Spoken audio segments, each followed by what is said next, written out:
Hello students, welcome to Chaturvedi coaching classes. मैं R L Chaturvedi, assistant professor of chemistry. तो students, आज के इस लेक्चर में मैं डिस्कशन करूंगा मध्यवर्ती के प्रकार, मतलब टाइप ऑफ इंटरमीडिएट। ठीक है ना। मैं आप लोगों के लिए सबसे पहले मध्यवर्ती के बारे में बता देता हूं कि आखिरकार ये मध्यवर्ती इंटरमीडिएट होते क्या है। तो देखो, जो मध्यवर्ती होते हैं, इंटरमीडिएट होते हैं, ये रिएक्शन के दौरान बनते हैं। मतलब जब आप लोगों की रिएक्शन की प्रोसेसिंग चल रही होती है तब इनका निर्माण होता है। ठीक है ना। और ये आप लोगों के सिलेबस में 6 इंटरमीडिएट दे रखे हैं। मतलब बीएससी फर्स्ट ईयर के सिलेबस में 6 इंटरमीडिएट दे रखे हैं जिनका हम लोग डिस्कशन करेंगे। तो अभी 6 इंटरमीडिएटों को आप लोगों के सामने लिख दूंगा, मतलब 6 मध्यवर्तियों को आप लोगों के सामने लिख दूंगा। उसके बाद प्रत्येक की हेडिंग डाल के बिल्कुल उसका हम डिटेल से डिस्कशन करेंगे। तो वो 6 इंटरमीडिएट, 6 मध्यवर्ती कौन कौन से हैं उनको मैं आप लोगों के सामने लिख देता हूं। तो देखो, पहला इंटरमीडिएट है, पहला आप लोगों का मध्यवर्ती है कार्बोकेटाइन। ठीक है ना। पहला मध्यवर्ती आप लोगों का कौन है? कार्बोकेटाइन। कार्बोकेटाइन उसको बोलते हैं कि अगर कार्बन पर पॉजिटिव चार्ज हुआ तो उसको हम क्या बोलते हैं? कार्बोकेटाइन। दूसरा आप लोगों का मध्यवर्ती है कार्ब एनाइन। दूसरा मध्यवर्ती आप लोगों को कौन सा? Carb A9. मतलब कार्बन पर अगर नेगेटिव चार्ज हुआ तो उसको हम क्या बोलते हैं? Carb A9. तीसरा जो आप लोगों का मध्यवर्ती है वो है carbon free radical. Carbon free radical. Free radical. Carbon free radical. ठीक है ना। कार्बन फ्री रेडिकल उसको बोलते हैं कि कार्बन पर अगर सिंगल इलेक्ट्रॉन प्रेजेंट है तो उसको हम क्या बोलते हैं? Carbon free radical. चौथा जो आप लोगों का इंटरमीडिएट है वो है आप लोगों का कार्बिन। चौथा इंटरमीडिएट का नाम क्या है? कार्बिन। कार्बिन का फॉर्मूला ही होता है CH2 और कार्बन के पास में एक लोन पेयर प्रेजेंट होता है। CH2 और कार्बन के पास में एक लोन पेयर प्रेजेंट होता है, इसको हम क्या बोलते हैं? कार्बिन। पांचवें नंबर का जो आप लोगों का इंटरमीडिएट है वो है आप लोगों का नाइट्रीन। पांचवें नंबर का इंटरमीडिएट आप लोगों को कौन है? नाइट्रीन। नाइट्रीन का फॉर्मूला ये होता है RN, और नाइट्रोजन के पास में दो लोन पेयर, एक लोन पेयर ये शो कर दिया, एक लोन पेयर ये शो कर दिया। मेरी बात आप लोगों को समझ में आ गई ना। और छठे नंबर के इंटरमीडिएट का नाम है बेंजाइन।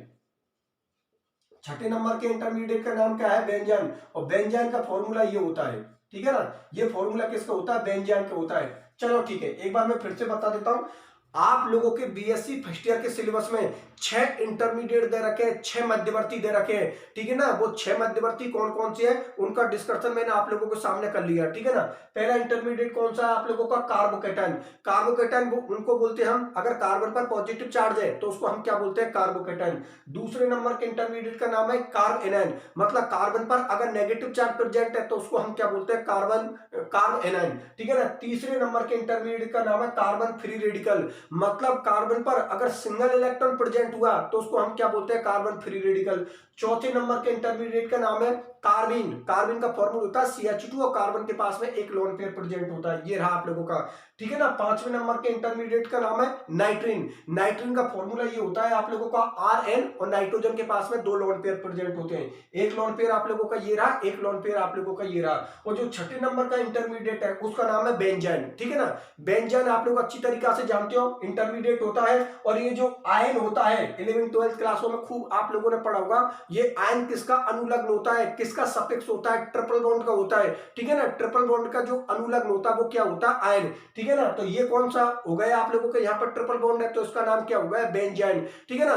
तो ये 6 इंटरमीडिएट, 6 मध्यवर्ती आप लोगों के सिलेबस में दे रखे जिनका मैं बिल्कुल डिटेल से डिस्कशन करूंगा। सबसे पहले मैं डिस्कशन करूंगा कार्बोकेटाइन के बारे में। ठीक है ना।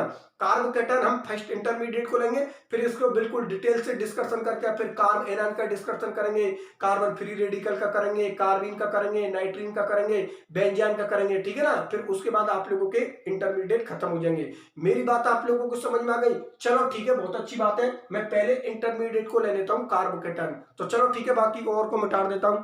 ठीक है ना। पहले इंटरमीडिएट को ले लेता हूं, कार्बोकेटाइन।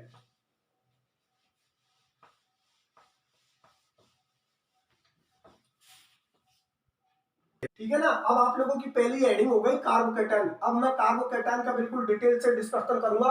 तो देखो, मैं आप लोगों के लिए सबसे पहले कार्बोकेटाइन की डेफिनेशन को बता देता हूं कि कार्बोकेटाइन की क्या डेफिनेशन होती है। तो कार्बोकेटाइन की डेफिनेशन ये होती है कि धनावेशित कार्बन परमाणु को हम क्या बोलते हैं? कार्बोकेटाइन। मतलब अगर कार्बन पर पॉजिटिव चार्ज प्रेजेंट हुआ तो उसको हम क्या बोलते हैं? कार्बोकेटाइन। मेरी बात आप लोगों को समझ में आ गई ना। एक बार मैं फिर से आप लोगों के लिए बता देता हूं। कार्बोकेटाइन की जो डेफिनेशन होती है वो ये होती है कि धनावेशित कार्बन परमाणु को हम क्या बोलते हैं, कार्बोकेटायन, या ऐसे भी बोल सकते हो कि कार्बन पर अगर पॉजिटिव चार्ज प्रेजेंट हुआ तो उसको हम क्या बोलते हैं, कार्बोकेटायन। चलो ठीक है, बहुत अच्छी बात है। अब मैं आप लोगों के लिए बता देता हूं कि कार्बोकेटायन के वैलेंसी शेल में 6 इलेक्ट्रॉन प्रेजेंट होते हैं और 6 इलेक्ट्रॉन प्रेजेंट होने की वजह से इनका जो नेचर होता है वो क्या होता है, इलेक्ट्रॉन स्नेही होता है, मतलब इलेक्ट्रोफाइल होता है। और ये चीज मैंने जब आप लोगों को अभिकर्मक पढ़ाया था, मतलब रिएजेंट पढ़ाए थे, तब मैंने आप लोगों के लिए एक बात बताई थी कि जिनके वैलेंसी शेल में 8 से कम इलेक्ट्रॉन होते हैं उन सबका नेचर क्या होता है, इलेक्ट्रॉन स्नेही होता है, मतलब इलेक्ट्रोफाइल होता है। ठीक है ना। तो कार्बोकेटायन के वैलेंसी शेल में 6 इलेक्ट्रॉन प्रेजेंट होते हैं और 6 इलेक्ट्रॉन प्रेजेंट होने की वजह से इस कार्बोकेटायन का जो नेचर होता है वो क्या होता है, इलेक्ट्रॉन स्नेही होता है, मतलब इलेक्ट्रोफाइल जैसा होता है। तो कॉमन सी बात है, अगर इसके पास में इलेक्ट्रॉनों की कमी होती है तो इस पर पहला अटैक कौन करता है, न्यूक्लियोफाइल करता है। क्योंकि आप लोग अच्छी तरीका से जानते हो कि कार्बन पर अगर पॉजिटिव चार्ज है तो पहला अटैक किसका होगा, न्यूक्लियोफाइल का, क्योंकि न्यूक्लियोफाइल के पास में कौन सा चार्ज होता है, नेगेटिव चार्ज। तो इसके पास में इलेक्ट्रॉनों की कमी होती है, न्यूक्लियोफाइल के पास में इलेक्ट्रॉनों की अधिकता होती है, इसलिए कार्बोकेटायन पर पहला अटैक कौन करता है, न्यूक्लियोफाइल करता है। मेरी बात आप लोगों को समझ में आ गई ना। चलो ठीक है, बहुत अच्छी बात है। अब मैं आप लोगों के लिए बता देता हूं कि जो कार्बोकेटायन होता है उसमें कार्बन परमाणु sp2 संकृत अवस्था में होता है, मतलब कार्बोकेटायन के अंदर जो कार्बन परमाणु का संकरण होता है वो क्या होता है, sp2। और आप लोग अच्छी तरीका से जानते हो कि जिनका संकरण sp2 होता है उनकी आकृति क्या होती है, समतल त्रिभुजाकार, मतलब ट्राइगोनल प्लेनर होती है, और उनका बंध कोण कितना होता है, 120 डिग्री होता है, मतलब 120 डिग्री होता है। मेरी बात आप लोग समझ में आ गई ना। एक बार फिर से मैं कार्बोकेटायन के बारे में आप लोगों के लिए बता देता हूं। मैंने क्या बोली है कि धनावेशित कार्बन परमाणु को हम क्या बोलते हैं, कार्बोकेटायन। कार्बोकेटायन के वैलेंसी शेल में 6 इलेक्ट्रॉन प्रेजेंट होते हैं और 6 इलेक्ट्रॉन प्रेजेंट होने की वजह से इसका नेचर क्या होता है, इलेक्ट्रोफाइल जैसा होता है। ठीक है ना। कार्बोकेटायन के अंदर जो कार्बन परमाणु होता है वो sp2 संकृत अवस्था में होता है। sp2 संकरण के कारण इसकी आकृति समतल त्रिभुजाकार, मतलब ट्राइगोनल प्लेनर होती है, और बंध कोण 120 डिग्री का होता है, मतलब 120 डिग्री का होता है। मेरी बात आप लोग समझ में आ गई। चलो ठीक है, बहुत अच्छी बात है। अब मैं कार्बोकेटायन के प्रकार बता देता हूं। कार्बोकेटायन कितने टाइप के होते हैं, तो देखो कार्बोकेटायन 3 प्रकार के होते हैं। एक तो होता है 1 डिग्री कार्बोकेटायन, एक होता है 2 डिग्री कार्बोकेटायन, और एक होता है आप लोगों का 3 डिग्री कार्बोकेटायन। एक और होता है आप लोगों को जिसको हम बोलते हैं मेथिल कार्बोकेटायन। तो मैं सबको आप लोगों के सामने लिख देता हूं, ठीक है ना।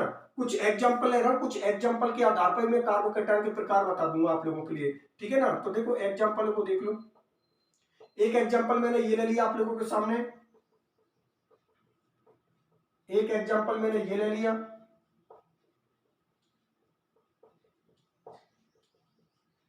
एक एग्जांपल मैंने ये ले लिया, और एक मैंने किसका ले लिया, मेथिल कार्बोकेटायन का ले लिया।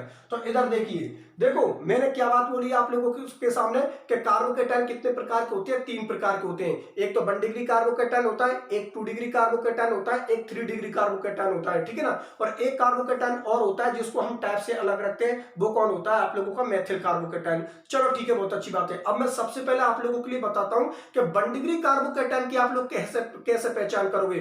तो देखो, जिस कार्बन पर पॉजिटिव चार्ज है, अगर वो कार्बन केवल एक कार्बन परमाणु से जुड़ा हुआ है तो उसको आप क्या बोलोगे, 1 डिग्री कार्बोकेटायन। जैसे कि यहां पर देखो, ये कार्बन परमाणु है और इस कार्बन परमाणु पर पॉजिटिव चार्ज है, तो ये देखो कि जिस कार्बन पर पॉजिटिव चार्ज है वो कार्बन कितने कार्बनों से जुड़ा हुआ है। तो आप लोगों को पता है कि ये कार्बन केवल इस कार्बन से जुड़ा हुआ है, तो अगर जिस कार्बन पर पॉजिटिव चार्ज है और वो कार्बन केवल एक कार्बन एटम से जुड़ा हुआ है तो उसको आप लोग क्या बोलोगे, 1 डिग्री कार्बोकेटायन। तो ये तो आप लोगों का कौन हो गया, 1 डिग्री कार्बोकेटायन। ये क्या हो गया आप लोगों का, 1 डिग्री कार्बोकेटायन। चलो ठीक है, मैं बात करता हूं इस वाले में। तो इस वाले में देखो, आप लोगों को पता है ये बीच वाले कार्बन पर पॉजिटिव चार्ज है। अब ये देखो, बीच वाले कार्बन पर अगर पॉजिटिव चार्ज है तो ये कितने कार्बन एटमों से जुड़ा हुआ है, 2 कार्बन एटमों से जुड़ा हुआ है। एक कार्बन एटम ये रहा, एक कार्बन एटम ये रहा। तो अगर ये बीच वाला 2 कार्बन एटमों से जुड़ा हुआ है तो ये कौन होगा, ये आप लोगों का 2 डिग्री कार्बोकेटायन। चलो ठीक है, बहुत अच्छी बात है। अब मैं बात करता हूं 3 डिग्री कार्बोकेटायन की। तो गौर से आप लोग देखो, ये कार्बन पर पॉजिटिव चार्ज है, तो जिस कार्बन पर पॉजिटिव चार्ज है वो कार्बन कितने कार्बन एटमों से जुड़ा हुआ है। तो इस कार्बन पर अगर पॉजिटिव चार्ज है तो ये कार्बन 3 कार्बन एटमों से जुड़ा हुआ है, और 3 कार्बन एटमों से जुड़ा होने की वजह से इसको हम क्या बोलते हैं, 3 डिग्री कार्बोकेटायन। चलो ठीक है, बहुत अच्छी बात है। अब मैं बात करता हूं मेथिल कार्बोकेटायन की। तो आप लोग जानते हो CH3 समूह कौन सा होता है, मेथिल ग्रुप होता है, ठीक है ना। उस पर अगर पॉजिटिव चार्ज है तो उसको हम क्या बोलते हैं, मेथिल कार्बोकेटायन। इस कार्बन एटम से 3 हाइड्रोजन एटम जुड़े होते हैं, ठीक है ना, और ये मेथिल ग्रुप होता है। होता है, इसलिए इसको हम क्या बोलते हैं, मेथिल कार्बोकेटाइन। मेरी बात आप लोग समझ में आ गई ना कि कार्बोकेटाइन कितने प्रकार के होते हैं, 3 प्रकार के होते हैं। एक 1 डिग्री कार्बोकेटाइन, एक 2 डिग्री कार्बोकेटाइन और एक कौन होता है 3 डिग्री कार्बोकेटाइन। और एक को हम बिल्कुल टाइप से अलग रखते हैं, वो कौन होता है आप लोगों का मेथिल कार्बोकेटाइन। चलो ठीक है, बहुत अच्छी बात है। अब ये तो कार्बोकेटाइन के आप लोगों के प्रकार हो गए, लेकिन अब इनका हम क्या देखते हैं, स्टेबिलिटी ऑर्डर, इस टाइप का क्रम देखते हैं कि इन सभी कार्बोकेटाइन में कौन सा कार्बोकेटाइन तो सबसे ज्यादा स्थायी है और कौन सा कार्बोकेटाइन सबसे कम स्थायी है। मेरी बात आप लोग समझ में आ गई ना। तो देखो, इस टॉपिक को मैं बिल्कुल कॉन्सेप्ट से बताऊंगा, आप लोगों का पूरा फोकस मेरे ऊपर होना चाहिए, क्योंकि अभी मैं सबका स्टेबिलिटी ऑर्डर बताऊंगा और स्टेबिलिटी ऑर्डर बताने के बाद फिर उसका कारण दूंगा कि भाई ये कार्बोकेटाइन सबसे ज्यादा स्थायी है तो वो सबसे ज्यादा स्थायी क्यों है, और ये कार्बोकेटाइन सबसे कम स्थायी है तो वो सबसे कम स्थायी क्यों है। मेरी बात आप लोग समझ में आ गए ना। चलो ठीक है, बहुत अच्छी बात है। तो मैं इन तीनों कार्बोकेटाइन के अंदर 1 डिग्री, 2 डिग्री, 3 डिग्री और ये मेथिल कार्बोकेटाइन, इनका मैं आप लोगों के सामने स्टेबिलिटी ऑर्डर लिख देता हूं। तो देखो, इनमें सबसे ज्यादा जो स्टेबल कार्बोकेटाइन होता है वो कौन होता है 3 डिग्री, उससे कम कौन होता है 2 डिग्री, उससे कम कौन होता है 1 डिग्री, और सबसे कम जो स्थायी कार्बोकेटाइन होता है वो आप लोगों को कौन सा होता है, मेथिल कार्बोकेटाइन। मतलब ये कार्बोकेटाइन के इस टाइप का क्रम हो गया, कार्बोकेटाइन के इस टाइप का क्रम, मतलब स्टेबिलिटी ऑर्डर, इस टाइप का क्रम, इस टाइप का क्रम, मतलब ये कार्बोकेटाइन के स्टेबिलिटी ऑर्डर हो गया। तो आप लोगों का ये क्वेश्चन हुआ कि ठीक है सर, ऑर्डर तो लिख दिया, कोई दिक्कत नहीं है, सबसे ज्यादा स्टेबल कौन होता है 3 डिग्री कार्बोकेटाइन होता है, उससे कम कौन होता है 2 डिग्री होता है, उससे कम कौन होता है 1 डिग्री, और सबसे कम जो स्टेबल होता है वो कौन होता है, मेथिल कार्बोकेटाइन। लेकिन अगर सर 3 डिग्री कार्बोकेटाइन सबसे ज्यादा स्थायी होता है, तो 3 डिग्री कार्बोकेटाइन सबसे ज्यादा स्थायी क्यों होता है। मेरी बात आप लोग समझ रहे हो ना कि 3 डिग्री कार्बोकेटाइन को हमने सबसे ज्यादा स्टेबल बता दिया, तो 3 डिग्री कार्बोकेटाइन में ऐसी क्या बात है जिसकी वजह से वो सबसे ज्यादा स्थायी है, और मेथिल कार्बोकेटाइन में ऐसी क्या बात है जिसकी वजह से वो सबसे कम स्थायी है। मेरी बात आप लोग समझ में आ गई ना। तो मैं अब इनका रीजन दे देता हूं कि 3 डिग्री कार्बोकेटाइन की स्टेबिलिटी मैंने सबसे ज्यादा क्यों बताई है, और ये जो मेथिल कार्बोकेटाइन है इसकी स्टेबिलिटी मैंने सबसे कम क्यों बताई है। ठीक है ना, इसका हम कारण देखते हैं, रीजन देखते हैं, कॉन्सेप्ट देखते हैं। तो एक काम करता हूं, सब कार्बोकेटाइनों को मैं आप लोगों के सामने खोल के लिख देता हूं। तो सबसे पहले तो मैं 3 डिग्री कार्बोकेटाइन की स्ट्रक्चर बना देता हूं। ये हो गया आप लोगों का 3 डिग्री कार्बोकेटाइन, ये कौन सा हो गया 3 डिग्री कार्बोकेटाइन। चलो ठीक है, अब मैं लिख देता हूं आप लोगों के सामने 2 डिग्री कार्बोकेटाइन। ये हो गया आप लोगों का 2 डिग्री कार्बोकेटाइन, ठीक है ना। और ये हो गया आप लोगों का 1 डिग्री कार्बोकेटाइन, ये हो गया आप लोगों का 1 डिग्री कार्बोकेटाइन, ठीक है ना। और ये हो गया आप लोगों का मेथिल कार्बोकेटाइन। चलो ठीक है, अब इसका कारण देखते हैं कि 3 डिग्री कार्बोकेटाइन सबसे ज्यादा स्थायी क्यों होता है और मेथिल कार्बोकेटाइन सबसे कम स्थायी क्यों होता है। तो देखो, मैं आप लोगों के लिए बता देता हूं, दो इफेक्ट जो इसको यहाँ पर प्रभावित करते हैं, एक तो प्लस आई इफेक्ट होता है, एक माइनस आई इफेक्ट होता है। खूब आप लोगों ने 11th 12th क्लासों में पढ़े होंगे, एक तो प्लस आई इफेक्ट के बारे में खूब सुना है आप लोगों ने, और एक माइनस आई इफेक्ट के बारे में आप लोगों ने खूब सुना है। इसको हम बोलते हैं प्रेरणिक प्रभाव, इसको हम क्या बोलते हैं, प्रेरणिक प्रभाव। प्रेरणिक प्रभाव इंग्लिश में इसको क्या बोलते हैं, इंडक्टिव इफेक्ट। मेरी बात आप लोग समझ में आ गई ना। प्लस आई इफेक्ट और माइनस आई इफेक्ट को हम क्या बोलते हैं, प्रेरणिक प्रभाव। इंग्लिश में इसको हम बोलते हैं इंडक्टिव इफेक्ट, जिसको हम शो करते हैं प्लस आई से और माइनस आई से। तो यहां पर इस कार्बोकेटाइन की स्टेबिलिटी को कौन प्रभावित करता है, प्लस आई इफेक्ट, ठीक है ना। प्लस आई और माइनस आई के बारे में मैं आप लोगों के लिए बता देता हूं कि ज्यादातर लगभग सभी फंक्शनल ग्रुप, ज्यादातर ग्रुप कौन सा इफेक्ट शो करते हैं, माइनस आई। केवल एल्किल ग्रुप ही ऐसे होता है जिसका कौन सा इफेक्ट होता है, प्लस आई। एल्किल ग्रुप में आप लोगों के मेथिल, एथिल, प्रोपिल सारे ग्रुप आ जाते हैं, ठीक है ना। तो वो सभी कौन सा इफेक्ट शो करते हैं, प्लस आई इफेक्ट। एक बार मैं फिर से बता देता हूं, ज्यादातर जो क्रियात्मक समूह होते हैं उनका सबका एक कॉमन इफेक्ट होता है, जिसको हम किससे शो करते हैं, माइनस आई। मतलब माइनस आई तो लगभग सभी में मिलता है, लेकिन जो प्लस आई इफेक्ट होता है वो किन में मिलता है, एल्किल ग्रुपों में।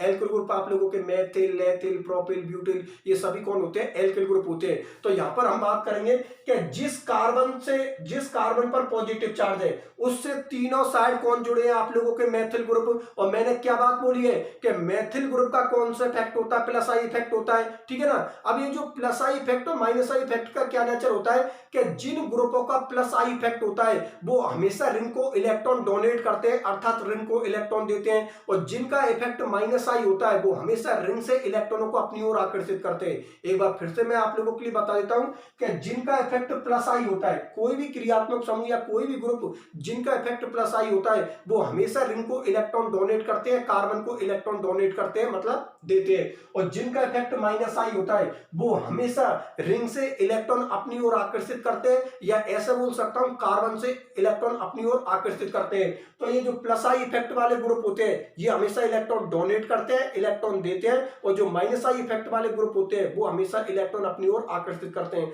तो गौर से एक बात सुनो आप लोग ध्यान से, यहां पर देखो इस कार्बन पर पॉजिटिव चार्ज है, और आप लोगों को पता है ये जो पॉजिटिव चार्ज है ये इलेक्ट्रॉनों की कमी को शो करता है, ठीक है ना। अगर इस पॉजिटिव के पास में इलेक्ट्रॉनों की कमी है और माना कि इसको कोई इलेक्ट्रॉन देने के लिए आ जाता है तो ये तो बहुत अच्छी बात है, इसका मतलब उसकी स्टेबिलिटी बढ़ेगी। मेरी बात आप लोग समझ रहे हो ना भाई। इस कार्बन पर पॉजिटिव चार्ज है तो ये कार्बोकेटायन हो गया, इसके पास में इलेक्ट्रॉनों की कमी होती है क्योंकि हम जानते हैं कि प्लस का मतलब इलेक्ट्रॉनों की कमी को शो करता है। अगर इसके पास में इलेक्ट्रॉनों की कमी है और कोई अगर इसको इलेक्ट्रॉन देने के लिए आ जाता है तो ये तो बहुत अच्छी बात है इसके लिए।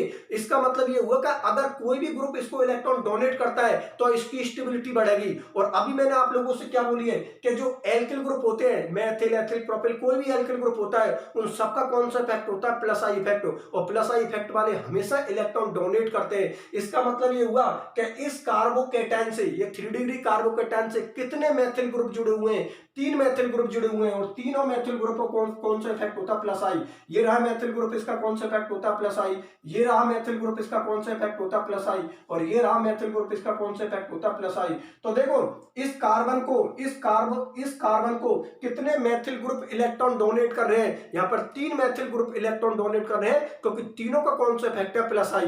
ठीक है, चलो ठीक है, बहुत अच्छी बात है। तो इसकी स्टेबिलिटी सबसे ज्यादा होती है क्योंकि इस कार्बन को इलेक्ट्रॉन डोनेट करने वाले ग्रुप ज्यादा है। कितने ग्रुप इलेक्ट्रॉन डोनेट कर रहे हैं, 3 ग्रुप इलेक्ट्रॉन डोनेट कर रहे हैं, या ऐसे बोल सकता हूं 3 प्लस आई इफेक्ट वाले ग्रुप इसको इलेक्ट्रॉन डोनेट कर रहे हैं। चलो ठीक है, बात करता हूं मैं 2 डिग्री कार्बोकेटायन की। तो देखो 2 डिग्री कार्बोकेटायन में देखो ये कार्बोकेटायन हो गया क्योंकि कार्बन पर पॉजिटिव चार्ज है, इसको कितने प्लस आई इफेक्ट वाले इलेक्ट्रॉन डोनेट कर रहे हैं, 2 प्लस आई इफेक्ट वाले इलेक्ट्रॉन डोनेट कर रहे हैं। मतलब इसके इलेक्ट्रॉनों की कमी को कितने एल्किल ग्रुप पूरा कर रहे हैं, 2 एल्किल ग्रुप पूरा कर रहे हैं। तो देखो यहां पर 2 मेथिल ग्रुप है, इसका भी कौन सा इफेक्ट होता है, प्लस आई, और इसका भी कौन सा इफेक्ट होता है, प्लस आई।